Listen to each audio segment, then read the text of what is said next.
ইসলামী ব্যাংকের অবৈধ ম্যানেজমেন্ট উচ্চ আদালতের নিষেধাজ্ঞা অমান্য করে বিশেষ দক্ষতা পরীক্ষার নামে প্রহসনমূলক নাটক মঞ্চস্থ করেছে ইতিমধ্যে।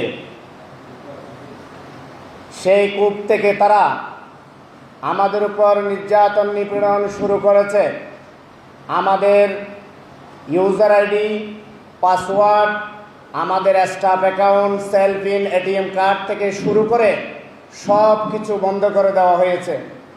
আমরা কেউ 25 তারিখের পর স্যালারি পাওয়ার পর আমরা আমাদের অ্যাকাউন্ট থেকে, সেলফ ইন থেকে আমরা টাকা তুলতে পারি নাই। আমরা কেউ বাসা ভাড়া দিতে পারতেছি না। আমাদের অনেক মা বাবা অসুস্থ। আমরা বাজার করার মতো টাকাও আমাদের হাতে নেই। আজকে যে নতুন বাংলাদেশ, এই বাংলাদেশের শপথ ছিল বৈষম্যহীন বাংলাদেশ। এই বাংলাদেশের পরিবর্তে আমরা প্রতিনিয়ত চট্টগ্রামের সন্তান হওয়ার কারণে আমরা বৈষম্যের শিকার হচ্ছি।